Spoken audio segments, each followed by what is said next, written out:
सुबह सवेरे पाकिस्तान हम बात करेंगे आईटी की और पाकिस्तान तेजी से आईटी का उभरता हुआ मरकज बन रहा है। टेक्नोलॉजी के शोबे में अगर बात करें तो पाकिस्तान की तरक्की की अगर यही रफ्तार रही तो हमारे मुल्क में टेक्नोलॉजी का इनकलाब बर्पा होगा। अच्छा, डिजिटल ट्रांसफॉर्मेशन से पाकिस्तान में 2030 तक इक्तिसादी तरक्की में तकरीबन 10 खरब रुपए का इजाफा हो सकता है, जो मुल्क की हालिया मजमूई पैदावार के 19% हिस्से के बराबर है। गूगल और पाकिस्तानी इंटरनेट टेक्नोलॉजी के इदारे पाशा की मुश्तरका रिपोर्ट में ये बताया गया है कि पाकिस्तान में 3 लाख से ज़ायद इंफॉर्मेशन टेक्नोलॉजी प्रोफेशनल्स का मरकज बन चुका है पाकिस्तान। बिल्कुल हमजा, और इस वक्त सालाना अगर बात करें तो 25,000 से ज़ायद आईटी ग्रेजुएट्स पैदा हो रहे हैं और रिपोर्ट ये बता रही है कि गुज़श्ता एक दहाई के दौरान मुल्क भर में 700 से ज़ायद टेक्नोलॉजी स्टार्टअप्स की तरबियत मुकम्मल हो चुकी है। और गुज़श्ता बरस की अगर बात करें तो कोरोना वबा के बावजूद टेक्नोलॉजी की बरामदात में 15% इजाफा हुआ है और इसमें सालाना इजाफा होता चला जा रहा है। रिपोर्ट से ये भी हमें मालूम होता है कि पाकिस्तान की ऑनलाइन आबादी में भी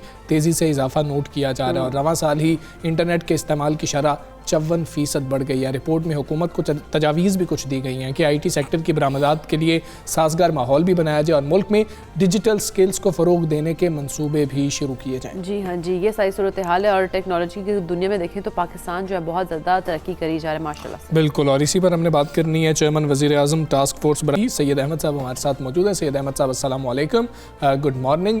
रिपोर्ट तो काफ़ी खुशाइंद है, कुछ चैलेंजेस भी हैं, साथ तजावीज़ भी हैं गवर्नमेंट के लिए। गवर्नमेंट कितनी फोकस्ड है आईटी के सेक्टर को लेकर? जी, thank you for inviting me. अगर आप हमारे फाइनेंस मिनिस्टर की जितने भी बयानात सुने हमारे prime minister, you will see के हमारी जो टॉप लीडरशिप है इस वक्त आईटी सेक्टर को मुल्क के फ्यूचर के तौर पे देख रही है, स्पेशली जब व्हेन इट कम्स टू जो एक्सपोर्ट्स के हवाले से और जॉब क्रिएशन के हवाले से। सो डेफिनेटली इसमें बहुत ज़्यादा फोकस है गवर्नमेंट का। हमारी ministry of commerce, ministry of IT बेतहाशा प्रोग्राम्स पे काम कर रही है। इसके अलावा हमारे इदारे हैं नैपटेक, कामयाब जवान, दूसरे इदारे जो स्किल्स ट्रेनिंग की साइड पे। तो मुझे तो नज़र ये आता है कि इस वक्त सारे स्टेट बैंक वगैरह सारे इदारे मिल के आईटी की सेक्टर की तरफ इस वक्त मुतवज्जे हैं और उसकी मेन वजह यही ग्रोथ है और यही रिजल्ट्स हैं जो कि पिछले कई सालों से कंटिन्यूसली आ रहे थे, मगर अभी लास्ट 2 ईयर्स में रिकॉर्ड इजाफा हो रहा है एक्सपोर्ट्स में। 40% से ज़्यादा इजाफा लास्ट ईयर भी हुआ, इस साल भी इंशाल्लाह बल्कि 70% ग्रोथ का टारगेट है। तो डेफिनेटली गवर्नमेंट के टॉप एजेंडा पे है। बिल्कुल। अच्छा सैयद अहमद साहब, जिस तरह से बात की गई है कि सालाना 25,000 आईटी ग्रेजुएट्स जो है वो मार्केट में उनका आना और ख़ास तौर पे आलमी मयार के मुताबिक पूरा उतरना, फिर वो आना उसका मार्केट में वो मईशत के लिए कितना मुस्बत साबित होगा? जी, अगर 25,000 ग्रेजुएट्स हम मार्केट में डाल रहे हैं तो हर 25,000 ग्रेजुएट जो हम ऐड करेंगे इकोनॉमी में, उससे हम $1 अरब से ज्यादा एक्सपोर्ट्स बढ़ा सकते हैं। और इससे ज्यादा हमारे लिए आसान ग्रोथ का तरीका कोई नहीं, जिसमें हमें कोई इंपोर्ट नहीं करनी। हमारी अपनी यूथ को जॉब भी क्रिएट होती है और स्पेशली आप एक बच्चा जो आईटी सेक्टर में जब उसको नौकरी करता है तो उसका पूरा खानदान जो है वो मिडिल क्लास में आ जाता है, उसकी गुर्बत की लकीर से आगे निकल आते हैं वो। बिल्कुल। सो डेफिनेटली ये हमें इस वक्त तो जो टारगेट है हमारा वो 1 लाख लोगों को लेके आना है, चाहे वो स्किल्स प्रोग्राम्स के थ्रू हो या ग्रेजुएशन के थ्रू हो। और 1 लाख जब लोगों को हम लेके आ सकेंगे तो फिर हम $10 अरब के टारगेट पे एक्सपोर्ट्स को लेके जा सकते हैं। ठीक है सैयद अहमद साहब, 25,000 ग्रेजुएट्स आ रहे हैं। 25,000 में से कितनी तादाद में ऐसे ग्रेजुएट्स हैं कि जिनसे कंपनीज, अगर हम देखें आईटी कंपनीज मुतमईन है तो उनकी तादाद बहुत कम नज़र आती है और बारहा ये शिकायत भी आ रही होती है कि वो स्टैंडर्ड हमें यूनिवर्सिटीज़ के अंदर नज़र नहीं आ रहा। HEC ने इजाज़त दे दी, जो मर्जी चाहे मतलब कि ये कोर्स शुरू करे और डिग्री देता जाए, लेकिन उसके लिए बहुत कमी रही। गुज़श्ता अदवार में भी हमने देखा कि इंडस्ट्री के दरमियान और यूनिवर्सिटी के दरमियान एक लाइजॉन नहीं था। उसके लिए गवर्नमेंट क्या कर रही है? HEC तो अब कह रहा है कि जी हम कोशिश कर रहे हैं उसके ऊपर। जी, ये अनफॉर्चुनेटली क्योंकि एक ग्रेजुएट जब दाखिला लेता है तो वो 4 साल के बाद वो ग्रेजुएट करता है। तो हमारे पास इस वक्त ऐसे भी लोग हैं जो मार्केट में जो इस वक्त नौकरी के काबिल नहीं है, उनको कैसे नौकरी के काबिल बनाया जाए, और ये बच्चे लाखों में हैं। उसके लिए स्किल्स प्रोग्राम शुरू किए जा रहे हैं डिफरेंट लेवल्स पे, जिसमें बूट कैंप्स भी हैं, ट्रेनिंग प्रोग्राम्स 3 महीने से लेकर, और अब 1 साल और 2 साल के डिप्लोमास की भी बात हो रही है, स्किल्स डिप्लोमास की। तो ये तो वो लोग हैं जो कि इस वक्त नौकरी के काबिल नहीं है। फिर उसके अलावा यूनिवर्सिटीज के अंदर इंडस्ट्री को लाइज ऑन करवा के ऐसे प्रोग्राम बनाए जा रहे हैं जिसमें इंडस्ट्री के लोग जाके पढ़ाएं यूनिवर्सिटीज में, ताकि जो प्रैक्टिकल हैंड्स ऑन एक्सपीरियंस है वो बच्चों को दिया जा सके। और उसके अलावा अब यूनिवर्सिटीज को इस बात की सेंसिटाइजेशन हो चुकी है, और उसके लिए उनका फोकस बहुत इंपॉर्टेंट है कि ग्रेजुएट अंडर ग्रेजुएट स्टूडेंट पे आए, बजाय कि वो जो इस वक्त बहुत ज्यादा रिसर्च या पेपर्स वो उसकी अपनी वैल्यू, हमें हमारे लिए जो एसेट है वो हमारे अंडर ग्रेजुएट स्टूडेंट्स हैं। तो उसके ऊपर काफी प्रोग्राम्स पाशा भी जो एसोसिएशन है उसके साथ मिलकर गवर्नमेंट कर रही है। ठीक है सैयद अहमद साहब, अब ज़रा तस्वीर का दूसरा रुख देते हैं। हमारी आईटी एक्सपोर्ट्स बढ़ती चली जा रही हैं, जिससे ये हम मतलब कि हमें इदराक भी हो रहा है कि हमारे नौजवान बड़े टैलेंटेड हैं और गोरों को भी हमारे नौजवान पसंद आते हैं, उनकी सर्विसेज पसंद आती हैं। हम सॉफ्टवेयर बनाते हैं, हम बाहर बेच देते हैं। हमारे यहाँ पर पाकिस्तान की बात कर ली जाए तो यहाँ पर उस तरीके से कॉन्सेप्ट नहीं है कि हमने कोई ऐसा सॉफ्टवेयर बना लिया हो जो पाकिस्तान में ही काम कर रहा हो। हमारी बड़ी बड़ी जो इदारे हैं उनकी वेबसाइट्स हैक हो जाती हैं, वहाँ पर इस तरह के सॉफ्टवेयर क्यों नहीं काम कर रहे होते? हम तो सारा कुछ बाहर बना कर दे रहे हैं। अगर इतने बेहतरीन नौजवान हैं तो स्टेट उनको खुद क्यों नहीं इस्तेमाल कर रही? जी, आपका ये बहुत अच्छा क्वेश्चन है, और ये एक बहुत बड़ा प्रॉब्लम है हमारा कि हमारी लोकल इकोनॉमी इस वक्त आईटी को उस तरह से इस्तेमाल नहीं कर पा रही, और गवर्नमेंट के अंदर भी जो इस वक्त गवर्नमेंट के जो इनिशिएटिव्स हैं वो उस तरीके से नहीं ग्रो करे जैसे आईटी सेक्टर कर रहा है। उसके लिए हमने गवर्नमेंट को एक प्रोग्राम प्राइम मिनिस्टर की तरफ से भी उसको अप्रूवल की गई है और इदारों को कहा गया है, जिसको हमने मेक इन पाकिस्तान का नाम दिया है, जिसमें लोकल यूजेज सॉफ्टवेयर का ज्यादा से ज्यादा किया जाए और लोकल कंपनीज के सॉफ्टवेयर। अभी ट्रेंड ये है कि हम लोग जिसको हम कहते हैं कि डब्बा बंद सॉफ्टवेयर बाहर से आता है और वो चल जाता है, तो लोकल कंपनीज के बनाए हुए मेक इन पाकिस्तान सॉफ्टवेयर को इस्तेमाल किया जाए, ताकि यहाँ से लेटर ऑन वही प्रोडक्ट्स एक्सपोर्टेबल भी हो जाती हैं और हमारे लोग भी हैंड्स ऑन ट्रेन होते हैं। तो उसके लिए इस वक्त काम हो रहा है। एक और बहुत इंपॉर्टेंट चीज है कि जब हमारी स्टार्टअप्स लोकल काम करती हैं तो उनके लिए पैसे लेने बहुत मुश्किल होते हैं। हाँ जी। और चार्ज करना बहुत मुश्किल होता है, क्योंकि लोग यहाँ क्रेडिट कार्ड ज्यादा यूज नहीं करते। तो उसके लिए स्टेट बैंक ने जो रास्त प्रोग्राम लॉन्च किया है, उसके थ्रू यू विल सी के बहुत जल्द आपको नजर आएगा कि एक रेडी वाला भी पैसे अपने ऑनलाइन ले रहा होगा, ऑनलाइन वॉलेट्स के थ्रू। तो ये वो टाइम है जब आपको लोकल आईटी सॉल्यूशंस बहुत ज्यादा तादाद में फिर नजर आएंगे। ठीक है सैयद अहमद साहब, हम ये सॉफ्टवेयर्स, हम चूंकि सॉफ्टवेयर्स की बात कर रहे हैं, अब नौजवानों से जब बात होती है या फिर ऐसे मतलब कि ऑर्गेनाइजेशन से, ऐसी कंपनी से, हाउसेज से आपकी बात होती है, तो वो कहते हैं हम इसलिए भी तैयार नहीं होते, गवर्नमेंट की पेमेंट्स भी डिले हो जाती हैं। फिर गवर्नमेंट को लग रहा होता है क्योंकि ये तो पाकिस्तानी है तो इनको तो जितना तोड़ लिया जाए उतना बेहतर है, हमें उतने बेहतर रेट्स नहीं मिल रहे होते जो आलमी मार्केट में मिल रहे होते हैं, उस तरह की फंडिंग भी नहीं मिल रही होती है, तो इसलिए वो इंटरेस्टेड नहीं है गवर्नमेंट के साथ काम करने को। ये तासुर जायल करना बहुत ज्यादा जरूरी है, उसके लिए गवर्नमेंट क्या करेगी? जी, बहुत ठीक बात आपने की। इस वक्त कंपनीज काम करने के लिए भी तैयार नहीं है लोकल, और बल्कि अभी फिलहाल तो उसको सिचुएशन ऐसे होती थी पहले कि आप प्रोजेक्ट करके वो कंपनीज फंस जाती थी गवर्नमेंट के साथ। अब हमने एक प्रोजेक्ट लॉन्च किया नेशनल आईटी बोर्ड के अंदर, जिसमें हमने अगर आपको लोकल कंपनीज को काम देना है, उसके लिए प्रोजेक्ट मैनेजमेंट की कैपेबिलिटी चाहिए हमारे आईटी इदारों, और अनफॉर्चुनेटली वो कैपेबिलिटी मिसिंग थी, जिसकी वजह से वो प्रेफर करते थे कि बाहर से कोई आके हमें बता दे कि हमें क्या करना चाहिए, और वही हमें ला के चीज भी दे दे, और वही हमें किसी फंडिंग सोर्स के थ्रू पैसे भी लाके दे दे उसके। अब वो चीज कैपेबिलिटी बनाने के लिए एक पूरा इनिशिएटिव लॉन्च किया गया NITB में, जिसमें दे विल ये खुद NITB में कैपेबिलिटी आएगी कि लोकल ठीक है। स्टैंडर्ड्स को भी डिफाइन कर सकेंगे और प्रोजेक्ट्स भी करवा सकेंगे सक्सेसफुली लोकल कंपनी से। बिल्कुल ठीक है। सैयद अहमद साहब, बहुत शुक्रिया आपका। सुबह सवेरे पाकिस्तान बात कर रहे थे और ये बड़ी खुशाइन बात है कि हमारी IT एक्सपोर्ट्स बढ़ती चली जा रही हैं और गवर्नमेंट भी फोकस है इस तरफ और वो भी इस को लेकर थोड़ा जो है ना कंसर्न है और काम कर रही है। यहाँ के नौजवान सॉफ्टवेयर बनाते हैं, वो बाहर बेचते हैं और बाहर कंपनीज जो है उनसे ख़रीद लेती हैं, लेकिन पाकिस्तान के अंदर वो ट्रेंड कब तक आएगा ये भी देखना बहुत ज़्यादा ज़रूरी है। बहुत अहम मामले पर हमने बात करनी है, नस्ला टावर के मामले पर बात करनी है, जिसे बचाने के लिए बिल्डर्स और डेवलपर्स अब मैदान में आ चुके हैं। अच्छा हमजा, गुज़श्ता रोज़ पुलिस और मुजाहिरीन के दरमियान शारा फैसल मैदान जंग बन गई थी और आबाद ने मुल्क भर में तामीराती प्रोजेक्ट्स पर काम बंद करने की धमकी दे दी थी और मुजाहिरीन ने शारा फैसल बंद करने की कोशिश की तो पुलिस ने मुजाहिरीन को रोकने के लिए लाठी चार्ज और शेलिंग का भी इस्तेमाल किया। हाँ जी, जिससे डेप्यूटी चेयरमैन आबाद समेत मुतअद्दिद अफराद जख्मी भी हुए। चेयरमैन आबाद मोहसिन शेखानी साहब ने मामले पर सिंध हुकूमत से आगे आने का मुतालबा किया। ये भी कहा कि हमें बताया जाए किस इदारे से इजाज़त लेकर तामीरात का काम करें। इससे कबल सुप्रीम कोर्ट कराची रजिस्ट्री में नस्ला टावर गिराने से मुताल्लिक केस की समाअत हुई थी। चीफ जस्टिस ने कमिश्नर कराची से सवाल किया कि कब तक इमारत को गिराने का अमल मुकम्मल होगा और उस पर कमिश्नर कराची ने कहा कि कोई टाइम नहीं दे सकते, 200 जो लोग हैं वो काम कर रहे हैं और अदालत ने कमिश्नर कराची को हुक्म दिया कि नस्ला टावर की इमारत 1 हफ्ते में गिराकर रिपोर्ट पेश करें। और दौरान समाअत अमीर जमात इस्लामी कराची हाफिज नईमुर रहमान साहब भी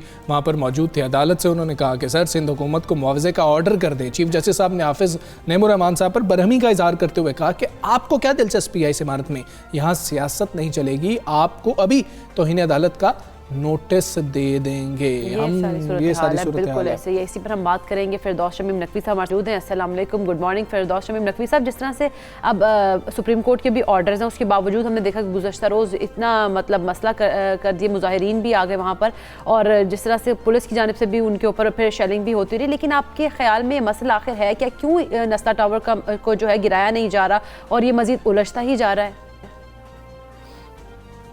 बिस्मिल्लाहिर्रहमानिर्रहीम। देखिए, जहाँ इंसाफ नहीं होगा वहाँ मसला, इससे कि मुल्जिम पकड़े नहीं गए और मजलूम के साथ जुल्म की इंतहा हो।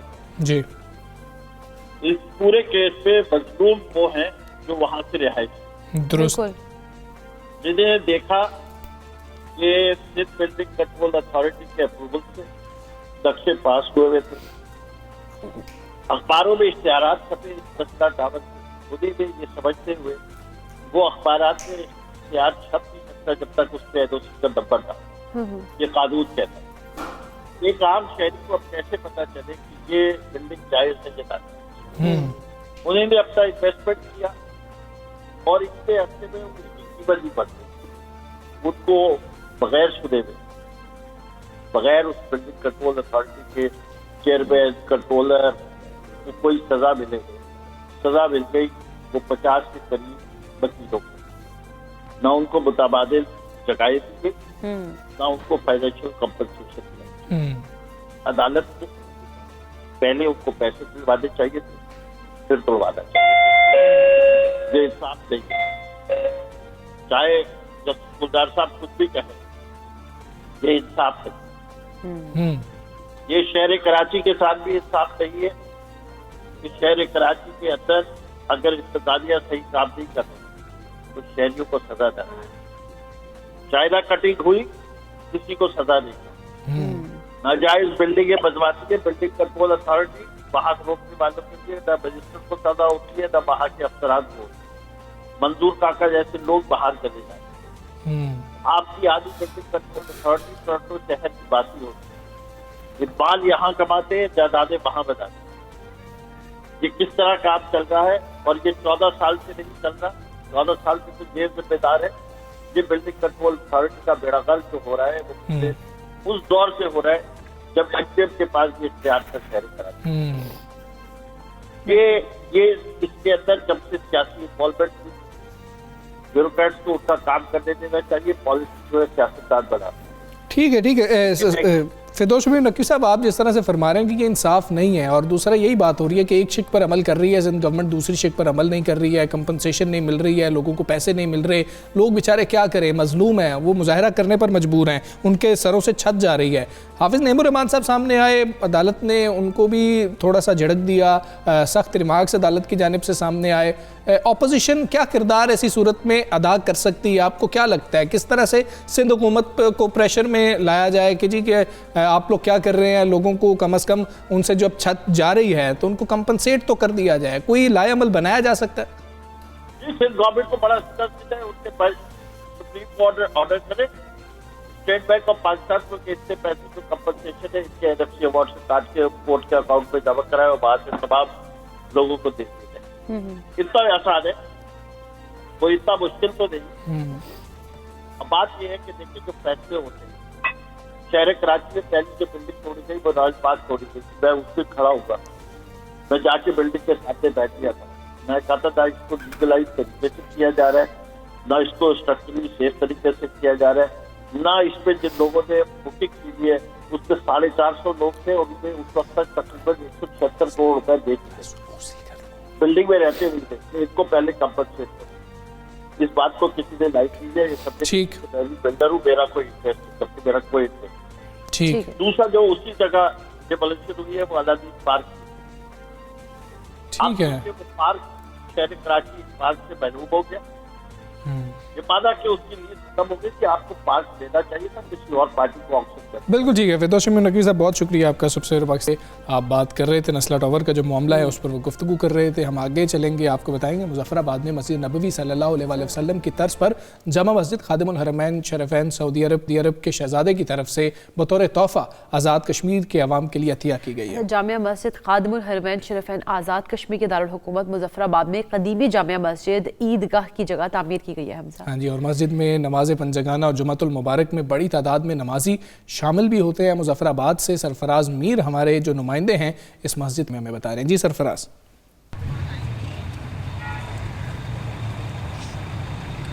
जी बिल्कुल, आज़ाद कश्मीर में सऊदी शहजादे की जानब से मस्जिद खादिमुल हरमैन शरीफैन आज़ाद कश्मीर के दारुल हुकूमत मुजफ्फराबाद में बतौर तोहफ़ा अतिया की गई और ये मस्जिद जो है यहाँ पर जो मरकज़ी ईदगाह थी उसकी जगह पर तामीर की गई है। जो डोगरा के दौर में मरकज़ी सीरत कमेटी के ज़ेर तमाम चल रही थी उसी जगह पर जो है ये मस्जिद तामीर की गई है। इसका तामीराती काम जो वो जारी है। ये मस्जिद नबवी की तर्ज पर यहाँ पर ये मस्जिद तामीर की गई है और इसमें 4 मीनार हैं और 3 गुंबद हैं इसके, और यहाँ पर बड़ी तादाद में जो है वो नमाजी पंजगाना नमाज अदा करते हैं और साथ साथ यहाँ पर बिलखुसूस जो है नमाज जुम्मा की अदायगी जो है वो होती है और शहरियों की बड़ी तादाद जो है ये इस मस्जिद में नमाज अदा करती है। और ख़वातीन का एक अलहदा पोर्शन कायम किया गया है जहाँ पर दर्स व तदरीस का सिलसिला भी जो है वो जारी रहता है। और आपको ये भी बताता चलूँ कि ये मरकज़ी सीरत कमेटी के ज़ेर तमाम इस मस्जिद का इंतज़ाम व इंतज़ाम चल रहा है और अभी इसका एक पोर्शन जो है वो नामुकम्मल है और जिस पर जो है वो काम होना अभी बाकी है। 2009 में इस मस्जिद का तामीराती काम शुरू हुआ था और एक पोर्शन जो है वो नामुकम्मल है, उसके लिए जो है वो भी कमेटी जो है इसकी वो अपनी तरफ से जो है वो कोशिश कर रही है। लेकिन इसमें जो इसकी तज़ीन और आराइश है, इसमें लाइटिंग है और इसके अंदर जो इसका काम है, जो इसके इसमें काम की जो कारीगरी जो है वो सऊदी और तुर्की तर्ज पर जो है वो की गई है। ये 5 अगस्त के बाद ये मस्जिद जो है मकबूजा कश्मीर के अवाम के लिए एक यकजहती की मिसाल भी बनी हुई है। यहाँ पर पाकिस्तान पीपल्स पार्टी के को चेयरमैन बिलावल भुट्टो जरदारी और मौलाना फजल रहमान शहरियार अफरीदी भी इसी मस्जिद में जो है वो कश्मीरी अवाम के साथ इज़हार यकजहती के तौर पर नमाज ईद अदा कर चुके हैं और यहाँ पर बड़ी तादाद में जो है वो शहरी नमाज ईद भी अदा करते हैं। जी ठीक है सरफराज, बहुत शुक्रिया आपका, आप हमें आगाह कर रहे थे। और ये जो तोहफ़ा बिल्कुल खूबसूरत मस्जिद है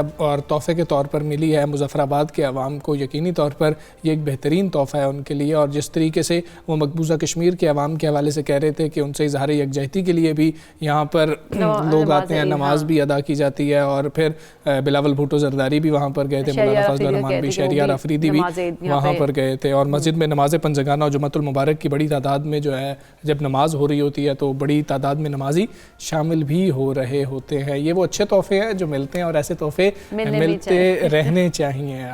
हम यहाँ पर एक ब्रेक लेते हैं, ब्रेक के बाद वापस आते हैं। Stay with us.